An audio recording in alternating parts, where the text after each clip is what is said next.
What's up, everybody? Welcome to another episode of Airborne with Richard Ojeda. And today we have quite an amazing show for you. Most people may not even know where the small nation of Djibouti is located. But we seem to have some serious issues going on, and I have a person who I was able to meet this summer when I was in Minnesota. And his name is Omar Ali Hassan. And I wanted to bring him on because I think it's important that everybody across this country hears his story. Djibouti is an area where we have troops right now. And there's multiple reasons why we are there. You all can remember where Black Hawk Down. I mean, that was in Somalia. Somalia. Well, guess what? Djibouti is actually bordering the country of Somalia. And there have been forces in Djibouti for quite some time. NATO established forces in Djibouti to basically keep their eyes on piracy, which everyone everyone who knows anything about Somalia, that's one of the major issues there. And now we have American troops on the ground in Djibouti. But I wanted to bring on here Omar because he has an amazing story that I think everybody needs to hear about, especially when you're talking about other countries that are our allies and how sometimes just because they're allies of our country don't mean that they're doing right by their people. So without further ado, what's going on, Omar? Hey, what's going on, sir? Thank you for hosting me in your channel. I'm a former captain. My name is Omar Ali Hassan. I was born and raised in Djibouti, capital city. And the Republic of Djibouti, as you say, is located in East Africa on the Red Sea. The north is Eritrea, northwest is Ethiopia, and to the south we have Somalia. So the Bab el-Mandeb at the mouth of the Red Sea separates Djibouti from Yemen at a distance of 17 miles. So Djibouti is a small country with a population of 850,000 to 1 million people, with a small area the size of New Jersey. So Djibouti became independent from France in June 27th, 1977. So over the last 43 years, we have only had two presidents. The first president was Hassan Guled Abtidan, and he handed over the power to his nephew, Ismail Omar Gele, in 1999. And he is the actual president of Djibouti. So this president was not fairly chosen and has continued to stay in power through changing the constitution in 2010 in order to run unlimited presidential terms and rigged elections. So in 2013, legislative elections has a big coalition of Djibouti opposition parties. They came together under the umbrella of USN, which stands for the Union of National Salvation, against the so-called coalition in power led by Ismail Omar Gele. So the USN vastly won the elections. However, in retaliation, the president Ismail Omar Gele reprimanded and shot some of the opposition leaders, and as usual used forces to suppress opposition members and civilians who were protesting and reclaiming their stolen votes. Ismail Omar Gele, the actual president, is known to be quick to respond with disproportionate power to crack down any protest, because he is the one who selects the heads of the national security and defense forces. So now what I've got is that, American presence in Djibouti, it started basically after the attacks on 9/11. It was we basically looked at Djibouti as one of those places where we could take forces and we could basically overwatch and keep our eyes on certain nations that we think would do America harm. But because we're there and we're operating, we have troops there. I got a cousin that just come home from Djibouti, but we're not really paying much attention as far as what's going on with the country itself and the leadership itself. I do know that China has a presence in Djibouti. Is that correct? This is correct. So Djibouti holds strategic position at the mouth of the Red Sea, acting as a bridge between Africa and Asia. This position allows for control of the goods flowing into and out of East Africa, and allows for them to oversee the shipping lanes from Asia to Europe. So Djibouti is also a home to several military bases, including the only U.S. military base in Africa.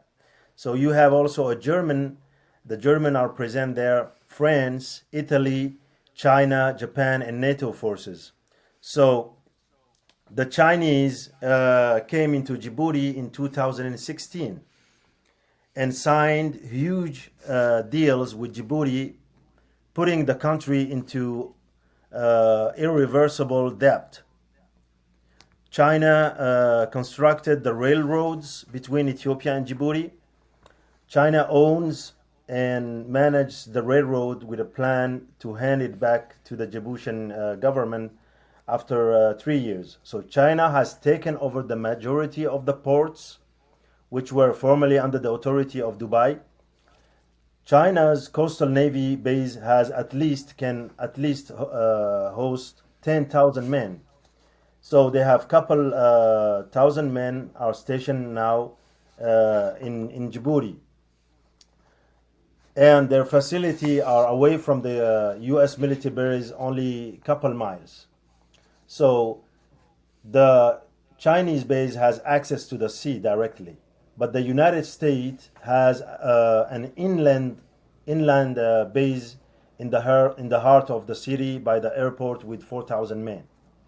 So the coming of China strengthened the power of Ismail Omar Guelleh regime and increased the ability of the government security apparatus to improve their capacity to control the population by purchasing the latest Chinese security technology, equipment, and armament.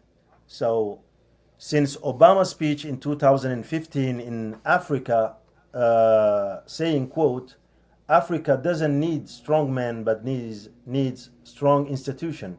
So President Obama also criticized presidents who breach the constitution to stay in power, and since Ismail Omar Guelleh seems to be escaping U.S. pressure for a democratic change in Djibouti, and he feels that with the presence of China, he can reduce the probability of that pressure to occur. So that's why he's balancing and playing with that, and using the Chinese power once the U.S. power to oppress the people, to dictate his own policy. Well, and also, I guess for all the people that are serving in the military there, the only ones that actually see, forward movement in terms of their career, their status, it's pretty much family, correct? So if we go back to the family, more than 75% of the national security apparatus and national defense forces leaders are from his relatives, meaning they are selected based on blood relations and blind loyalty to the president. During the first presidency of his uncle, the actual president, IOG, was the head of the national security, that we so-called SDS. And through this, he empowered his family to take the highest level and key influential position in the government. So there is a diagram who's showing in red the position held by his relative in the security and defense forces for Djibouti. So people has to know IOG subclan, the so-called Mamasan, represent around 5% of the population, only 5%, but they are holding 75% of the government key position. Djibouti is split into two major tribes, the Afar and the Somali. You have a third minority group, which is a mix of Arab, Sudan, and Ethiopian. The native tribe is the Afar in most part of the north, and in the south, Somalis. So the Afar occupy 70%, 60 to 70% of the territory. The Somali, this second big tribe, are split into three clans: Isa, which is the majority, Gadabursi, and Isak are minorities. So within the Isa clan, we have 12 subclans, with the Mamasan subclan for itself holding 75% of the highest position. So they control the port of Djibouti, the energy industry, the big companies like Djibouti Telecom, and everything from administrative, diplomacy, defense, and security. So you can compare the this situation, the situation that happened before the collapse of Somalia. So despite a lot of warning from the opposition, the president declared last week that he will be candidate for a fifth mandate with the support of his subclan, and plan to force this fifth mandate in April 2021. So So Djibouti, yeah. so basically, this is a family that has made the decision that they're just not going to give up power, and that they're just going to continue. They control 75% of everything, but yet they're only 5%. Their group is only 5%, but they're controlling 75%. Tell me Absolutely. about. So tell me a little bit about, obviously, you have fled. What a lot of people don't know is that Omar is actually a highly trained officer in the military, and he has attended lots of United States Army military courses. And there's a lot of countries out there that really sends their forces, especially their leadership, their officers, to the United States of America to attend our basic officer courses, our advanced officer courses. So I was engaged in 2001, and then from 2003 to 2004, I was an instructor at the military school for the first National Army Service contingent. In 2004, I was sent to the German Mountain Troop Leader course for 4 years. So I speak also German. I did a lot of specialized training, commando training, mountain warfare in France, Italy, Switzerland, and Austria. I came back in 2008 and was named company commander of the Rapid Action Regiment. I trained 35 sharpshooters after the conflict with Eritrea in Dumera. In 2010, I was the head of the anti-guerrilla warfare company in the north. In 2010 to 2011, I was sent to America for the captain course at the Maneuver Center of Excellence in Fort Benning, Georgia. In 2011 back, I was preparing and mentoring my company with the American ACODA, which is the African Contingency Operation Training Team, to be sent to Somalia for the African Union peacekeeping mission fighting terrorist Al-Shabaab. So the battalion was called Bat Hill, and it was the first ever battalion sent from Djibouti to Somalia.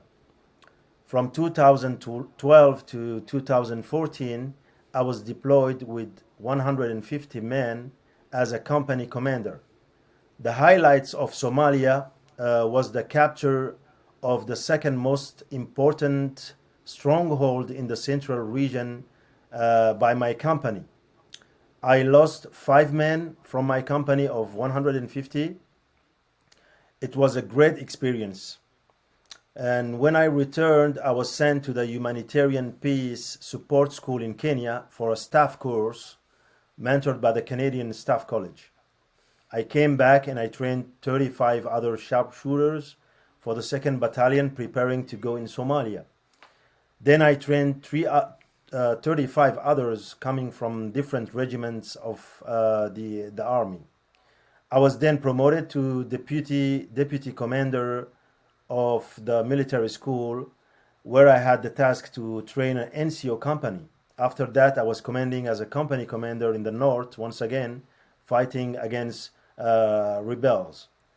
I trained NCO company for 9 months, and we were deployed for 6 months in the north of Djibouti. I came back to the military school as a deputy commander and was designated to supervise basic training of 430 young soldiers. So in August 2017, I was designated to leave the military school to build the Rapid Intervention Battalion, which is now the most elite battalion in Djibouti, still trained and equipped by the Americans. In October 2019, I was forced to pass the command of my battalion. I spent the next 3 months in my home. During my 20 years of career, I never had any disciplinary issues and felt I did my job well. I love my job and really liked to serve. So this passion began when I was young, growing up in a police camp surrounded by people in uniform. So in January 2020, I was sent to the CGSC, the Command General Staff College, in Fort Leavenworth, Kansas. I posted my resignation on April 25th, 2020, and left the Defense and Language Institute in Texas. So Okay, during my whole I think career, I was never decorated. 20 years of experience, I was never decorated. There is a system in place that only promotes the members of the president's family. yeah. So you basically you do a lot of work, you do a lot of training, but then when it's time to promote, they promote within. And here you were, in Fort Leavenworth, Kansas, and I just want to make sure that everybody understands this. When I heard, the first time I met you and I found out that you had, went through Fort Benning, Georgia for the Maneuver Center, and then you were, coming to America to attend the Command General Staff College, I immediately, I automatically knew that, you were definitely somebody that had your stuff together. But let's talk a little bit about, right now there is a pilot who, you come to America, and because you're on American soil, you were able to speak out and get, the ability to stay here in the United States of America. But there's other people in Djibouti that are military officers that spoke out as well, and they've been thrown in prison, correct? Correct. One of them is a pilot, and then there's another one that's a female, correct? Another one is a sergeant. He's a male sergeant, Gabase. He's from the Republican Guard. The female sergeant is the one who resigned in order to support the pilot. So, and for that, she was kicked out the Republican Guard, and now the pilot and another sergeant from the Republican Guard are held in prison. So, why did I resign? I always thought I could change things in my area of responsibility. When I became commander, I indirectly denounced the corruption by properly managing the budget of my battalion. While in every other unit of the army, the commanders were known to be stealing the resources and funds of the soldiers. Some of them share the stolen resources with their chief of staff to hide their crimes. When I was commander, I discussed with my leaders about the budget and how to efficiently manage and have transparency. So I told them we would build this and that and do what's best for the battalion. So in 2 years, I did what had not been done by other commanders in 10 years. Most other commanders, they had their position for 5 to 15 years. In order to maintain their position, they would accept humiliation and corruption of the highest command of the army. So their soldiers were the victim of their corruption.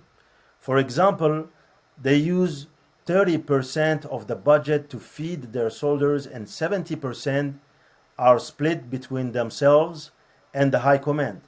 This is how the commanders bought the houses, cars, and land, while their soldiers had barely a survival salary of only $300 in one of the most expensive countries in Africa, but in the world too. So the soldiers had very bad food. While I was in command of my battalion, the chief of staff asked the Americans to take care of the logistics of my battalion, in addition of the training and equipping my battalion. So his goal was to force me to transfer the food budget of the soldiers to him. So retired four-star General Waldhauser sent a letter explaining that they cannot annex the battalion because Djibouti is an independent country. His second request was that the equipment and the vehicles and weapons will be delivered to another regiment so he could have control of what my battalion would receive. The American responded firmly, saying that delivery and equipment is exclusively for the Rapid Intervention Battalion, which was my battalion acronyms, and they will supervise and hold the RIB, the Rapid Intervention Battalion, accountable for this equipment. So, yeah, so This that's is why this is the United States. that's This why I was forced to leave the command 2 years after I built it up with the American, this elite battalion. so basically, this is equipment that comes from the United States military. Yes, yeah. Okay, so that's that's important for our viewers understand that that's a big deal. Yeah. If we're sending funds and we're sending equipment to another country, we do so with the thought that it's going to be used properly and it's not going to be squandered or stolen. And from what it sounds to me, that a general had to step in and put his foot down to keep from this family in power from basically just picking whatever they want to from it. This is exactly 100% what the people have to understand is this family want to control everything, and I was the trigger before even the equipment came.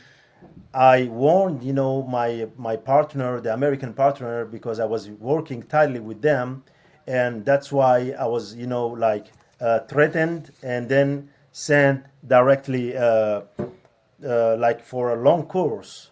So it was a response from the high command of my actions, the corruption. So denouncing the corruption is a crime in Djibouti. Willing to work properly or just demanding the rights, the basic rights is a crime in Djibouti. So that's why I was taken from my command without any recognition, official recognition. So this tells about how devastating was the corruption in the army. So I was the guy pointing the finger at the system. So I was courageous enough to resist, but without the support of the American officer, I would have been either removed or sent home like many other high-ranking officers who stood up against the corruption. So at the ceremony of transfer of my command, the general purposefully dismissed my decoration to humiliate me. So I was not promoted nor decorated, contrarily to the protocol of the army. Throughout my command, I saw a lot of officers with no responsibilities being decorated and promoted. From the Defense Language Institute school, I saw on the social media the video talking about the pilot, Fuad Yusuf Ali, who deserted because he was unjustly treated and unable to exercise his duty. He was banned from flying due to his consistent respectful demands of his rights in writing to his superior. Fuad went to Ethiopia, and the Ethiopian government handed him over back to Djibouti despite his request for political asylum. His wife posted a video crying and begging the president for news on her husband because she knew he was caught, but she didn't know his whereabouts or have access to see him. When I saw this video with no answer from the president, I decided to post my resignation on Facebook with a statement about Fuad Yusuf Ali, the pilot. I knew that since I held a high position, it would bring the spotlight onto the pilot's case and protect him from disappearing into the prison system or being killed. A few months later, a video was posted showing the pilot detained in a toilet cell. He was detained in a toilet cell with infected skin. So I don't regret my resignation because he is still alive to this day. I'm a patriot and want one day to go back and be a part of these patriots who want to fix the country. So if I travel back now to Djibouti, maybe I will be tortured, imprisoned, or persecuted by the government. So let me also state that, you know, what you just said, this military sergeant, he was seeking asylum, and Ethiopia basically just handed him back over. Yeah, this is the lieutenant, the pilot. He's the officer. Okay. Was handed over. The sergeant, which is Gabbase, he's the pilot who was handed over from Ethiopia. He's a Somali. He's from the Somali tribe. He's a Djiboutian, and he belonged to the Somali tribe. The other sergeant belongs to the Afar tribe. So he was put in prison because they just say to him that he was maybe the only guy who took pictures from the big house of the president's son, the sons of the president. And that's why he was put in prison. And now he's like 5-6 months in prison because of that. And this picture showing this big house of the son of the president, because of that, this picture on the social media, he was put in prison. So we have the pilot who was handed over back from Ethiopia, which is an officer and a pilot from the Somali tribe. And we have the Afar young sergeant, which is from the Republican Guard. Wow. So, I mean, to me, I think that right there is wrong. I mean, for Ethiopia to turn right around and hand him back over while he was seeking asylum, I believe that right there also, there's a serious issue there. Yeah. But now here you are, you're in America. People also need to understand that, you know, one of the things that we do in Somalia, not in Somalia, but in Djibouti, is one of the big problems in that part of the world is piracy. And, you know, a lot of the ships, to include ships that are taking stuff to and from America, you know, they're in those areas, and at any given moment they can be attacked by pirates, and you can Google videos of some of these acts as they take place. So, I mean, I can understand us being there. I know that I guess now the leadership, the government, gets to play, you know, because we have both China and America there. So basically, you know, they're feeling like they're in a place where it's a win-win for them. You know, either one of us Yes. would be willing to do whatever we could to try to keep that capability, you know, to have that corridor right there. That's the bridge, you know, 17 miles from Yemen. There's a lot of supplies that goes through there, and that's what people have to understand. That's one of the reasons why, you know, we went there after 9/11, because we wanted to put eyes in a place where we could keep our eyes on certain areas. But that's a big deal right there. Now, you've been here in this country now for literally almost an entire year, but your family is still in Djibouti, and right now the government has taken the passports of your family. So you can't get your family over here.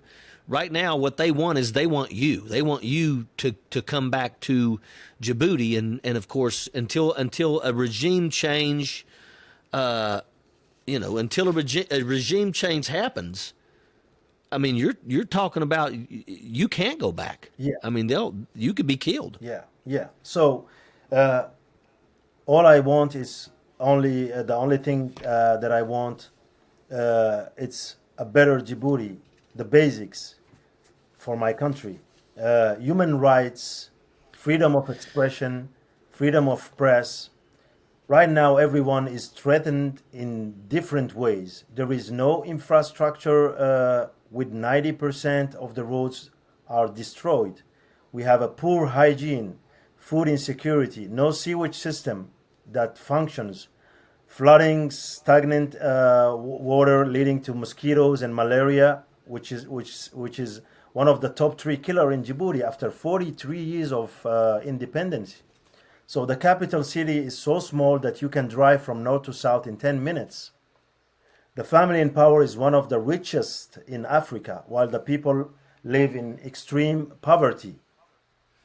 The primary source of income is the port of Djibouti, which provides global import and export to Ethiopia. And now you know that in Ethiopia we have almost a civil war.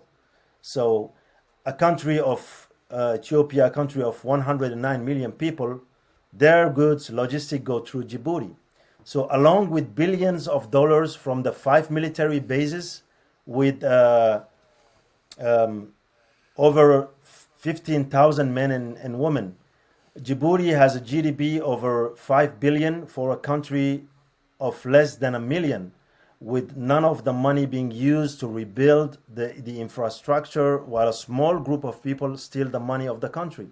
So first, what I need from the American, for everyone, is to help me, to help my family, and to demand the liberation of the pilot and this sergeant who were detained injustifiably without a fair trial since April 2020. He is a father of 7 children, the pilot, and the other sergeant is a father of a 2-year-old girl. So we need the liberation of the sergeant and the pilot. We need the American also veterans to help us and to speak up against the problem with dictatorship, because we have 4,000 U.S. troops they are in Djibouti, and because Djibouti is about to bring on a civil war like in Somalia, or worse, a genocide like Rwanda. A genocide is possible because a small group of relatives controls the country. So we know that Somalia and Ethiopia and Eritrea are unstable. We need the Americans and the other foreign forces to become aware of the dangers of what is going to happen, to protect their interest in maintaining a stable East Africa. We need to allow the opposition leaders to fly into Djibouti so that there can be a fair election. So the president, Ismail Omar Guelleh, has issued a decree on December 7th, 2020, in response to my post on December 5th, 2020, to fly activists and political leaders down to Djibouti, preventing, with this decree, he is preventing travel from any non-Djiboutian by removing the e-visa. Prior to this decree, you could travel to Djibouti and receive the visa upon arrival in the airport. Now, you must go to the embassy within your own country to apply for the visa, and they have the option to deny. So the president, Ismail Omar Guelleh, has refused to let planes with the opposition individuals to land. We have the pilot Fuad brother, who is living in Canada. He purchased the ticket with Qatar Airways and posted a video saying he was flying down and would accept being imprisoned next to his brother if it meant he could see him. So the Djiboutian government contact Qatar Airways and state that if Fuad's brother was on the flight, the plane could not land. So this shows you how far is this dictatorship is like a small North Korea back down in Djibouti. And you have the presence of US troops. This is amazing. So who are representing the democracy and the human rights. So that's why I'm a little bit sad, and I thank you to bring into the light what happened in this small country, but really important and strategic for the United States of America. Well, I'll tell you, one thing is that anytime we're sending money, and we are sending money, it's important for us to know not only where the money is going, but how it is being used. And if 75% of the money that we're sending is being, taken by, a one family, and then everything else is being divvied up amongst everybody else, then I have a problem with that. And our government should have a problem with that. We should make sure that the money that we send to these countries, we have oversight of, to make sure that it's not being squandered.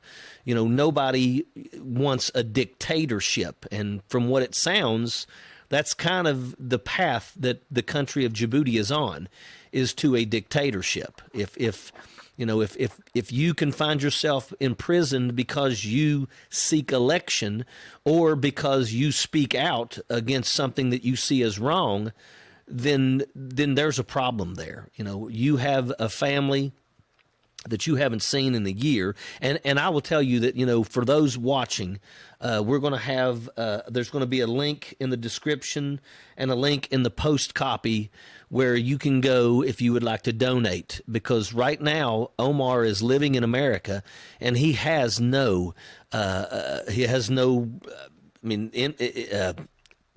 occupation.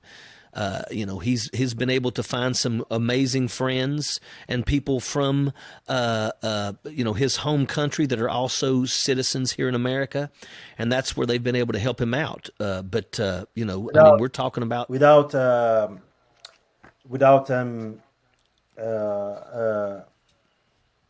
forgetting your friend, the mutual friend that we have who really helped me a lot. Yeah. So Yeah. American friends who supported me and supported my family, I will never forget that, because they were just amazed to hear that in Djibouti you cannot like an opposition party post on Facebook, because the next day on your door you will have the police sent by the government. Yeah. So when I left Texas, I was linked up with a Djiboutian political leader named Ali here in America, and I found out he is my relative. So his ex-wife is the ex-wife of my older brother.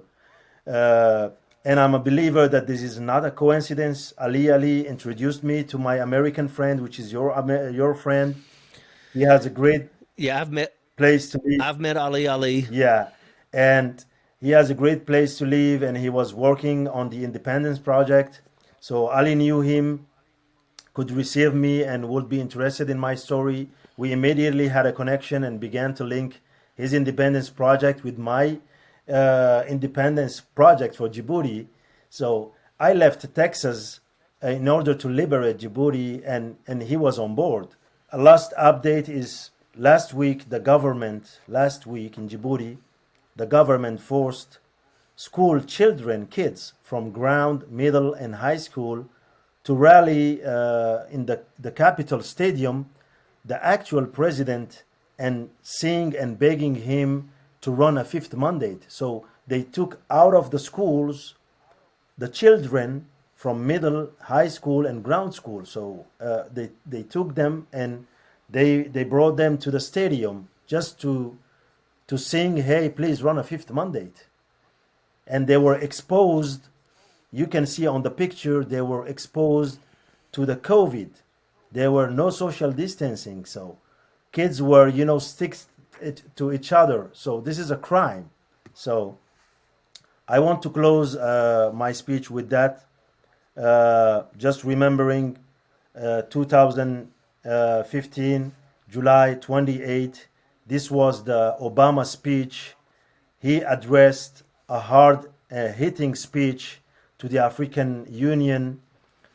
He condemned and denounced the presidency for life in Africa, saying that democracy is not respected and should be respected, and that the presidents in Africa should not run a presidency for life and should not change the constitution. I wanted to thank you. Yeah, that I mean, Yeah, for hosting me. I want to thank you, and uh, this is a great opportunity to open the eyes of the American. I want to thank my American friend back down in Djibouti, who are mentoring my soldiers, who mentored my soldiers, who mentored me here in Fort Benning, Georgia, and I said democracy is something that is worth it to die for. Democracy is everything. So thank you, Richard, for hosting me. well, I would like for you to also send us some of the footage that you have of. I think there's footage of the one guy who is captured right now. Yeah. Isn't there? I'm gonna send. Yeah. Yeah, send us some stuff like that because I want to put that in here. And for those that are watching here, you know, I've actually met Omar, and I will tell you he is the real deal. He's a highly trained military officer. And I will tell you, if you're in another country and you get sent to America, they send their best because they want to make a name for themselves. They want to send us their officers that absolutely, you know, can do amazing things. And I just want to make sure that the people that are watching this know, you know, this is not somebody who's just whining and crying.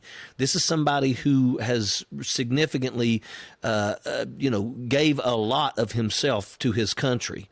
And right now, because of a potential dictatorship, he's seeing his country pretty much go away, especially a diplomatic country, which is what it's supposed to be.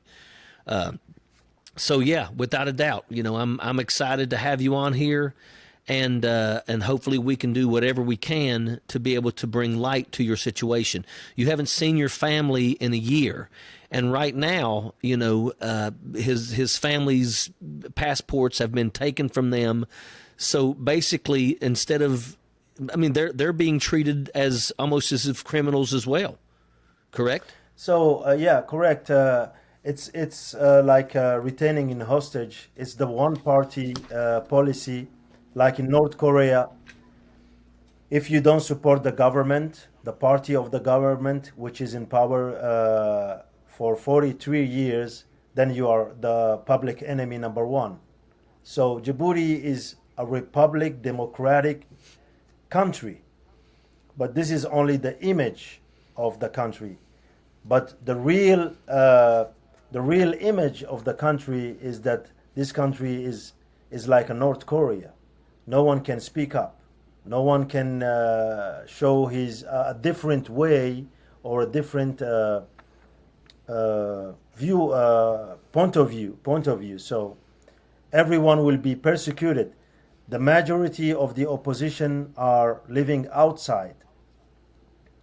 So that's why when I engaged the military, I engaged to defend my population, to serve one flag and not to serve a family.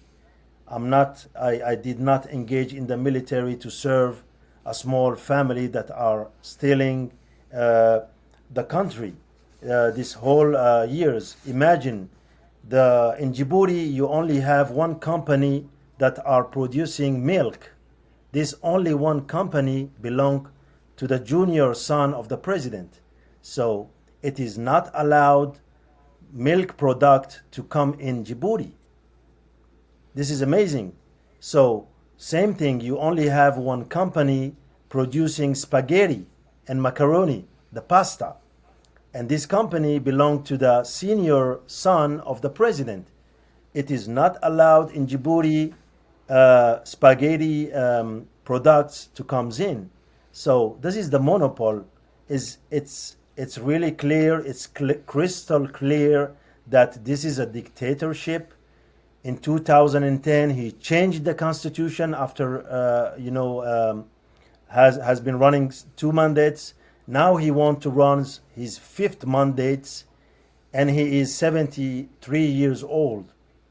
So we have reports, international medical reports, saying that he's not able to run the country, but he's holding. He wants to stay in power because he knows that he will have a lot of problem after that.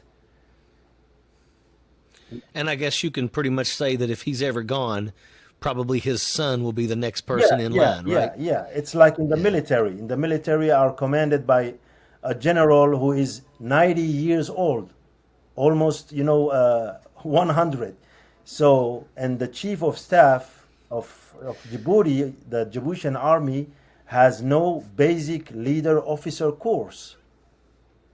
All the head of the military, all the different departments and the regiments are commanded by his relatives, and they are not trained. Most of them are not trained. So during these 43 years, he placed all the families. So people have enough now in Djibouti. People, because they are starving, because 70% of the young Djiboutian are jobless. So now it's like boiling. So that's why it is this interview, this podcast is like a preventive strike. It's to prevent a civil war is about to happen in Djibouti. It's like a trigger for our American troops, the American troops that are in Djibouti, the NATO forces, even for China, who invested a lot of money. So, and that's why the first partner is the United States of America. I was trained in the United States of America. I was mentored by the American, and now I was received by American, friends, and I feel, like safe in this country. But now the biggest problem is my family, who is held in hostages back in Djibouti. Yeah. Now tell me something. The money that comes from China, I mean, obviously the family's doing the same thing with the money from China too, correct? There is no transparency. The government becomes from the U.S. military bases $300 million. It is not included in the military budget. We don't know where this money is going. I mean, the Djiboutian soldiers' salary is $300. For a small army, not more than 15,000 men. So this is the corruption with a big C. So, and there is no transparency. So that's why now the people, all the income are not reflected into the country, are not invested, because the people don't have the basics to live. They don't have, they don't have, in some neighborhoods, they don't have water. We don't have electricity. Most of the time, electricity are cut 3, 4, 5 hours in a summer of 45 degrees. You can imagine that. We don't have a sewage. We don't have, infrastructure, no roads. So this is now a big deal. April 2021 is in a couple weeks. And first of all, I want, you guys helping me, to bring more voices against this government, this dictator government, and helping my family, the family of the pilot, the family of the Republican Guard sergeant, and the Djiboutian in general. Yeah, well, I'll tell you, I will do my best to elevate, your fight so that as many people as possible can see it, and once again also can help you while you are here. Hopefully, a good end will come of this. It's kind of hard for me to believe that this family is doing the same thing to China that they're doing with us and anybody else. And the truth is that if our tax dollars are going to a country I want to make sure that my tax dollars are being used properly and not going to some dictator that you know does with it what he will while his people starve and while they don't have a decent road system or anything like that, because that's what we send money to other countries for. Thank you. Well, I will tell you that, you know, we will put this link in here. We want you to send us the footage that you have so we can add it to the video here. You know, people speaking out against, you know, things that they see wrong. That's what a whistleblower is. And they're not supposed to be imprisoned for speaking out against corruption. And I guess when you're in a country that has corrupt leaders, that's what you have to worry about. But once again, we've got boots on the ground in Djibouti with our troops there. And of course, I'm sure that we benefit from having, you know, from having soldiers and troops there. Yeah, this is But at the end of the day, in Africa. Say what? The only one base that America has in Africa. Yeah. That's the one place that we have. And I think, you know, you also have to think there's a lot of places across the country of Africa that we probably could put a base at. But once again, Africa is very unstable. It's always been unstable for the most part. So when we have a place like that, you know, I know that we're happy to be there, but it doesn't mean that, you know, the money that we put forward should be squandered. So absolutely, I'm really glad that you took the time here, Omar, to come on here and hopefully educate some people. I'm going to be making some phone calls to some folks that I know and trying to highlight them. I will probably send them this video as a personal message to some of the people that I know in Congress to be able to check this out, because I think it needs to be looked at. If we're going to send tax dollars there, then we need to make sure that it's going for the right reasons and it's not going for one family to enrich themselves while everybody else starves around them. So that sounds great. I will make sure that I put a link, and if you are watching this and you would like to help Omar, you can absolutely, once again, the donation link will pop up here, and you can donate. And I'm still very, very saddened that a person tried to seek asylum in Ethiopia and the first thing they did was hand him back over. That's something that I think our leaders need to know about, because that's not the way asylum works. I mean that's how people get handed back over to certain places and get killed. Had that been North Korea, that's probably would have happened right there on the spot. And that's just not the way to go. I just wanted to thank everyone to listen to my voice, which is the voice of the Djiboutian. I want to thank you, Richard, for hosting me here. booliista ay qaaday arbacadii bishii Siisayl Jismil balay haystay wadan waa waxaan misoo dawlad baldaalada sida Tooraan lay qaban ilaahay baan ugu dhaariyay baldaalada sida Tooraan lay yahay laata tafayda sida Tooraan lay yahay wala sida Tooraan lay qaban wax ali waxaan sameeyay ma garanay أيوة الواحد ليس ده شهود دي بان تادي بشهود الصور راعيسا بس قف سلف لآدم التريمينال سنة هلا يجلي وحاسب يودر عليه توران ما أباه اللي دي بس إمتى دبر تمتع تريمينال تصايد دبقانيس إمتى بلتي بتاني أنا ليجنا قلب صوص بيله قالوا ده واحد تسمي مجرد أنا واحد اللي بيست قلا إيش قينا مجرد حاسمي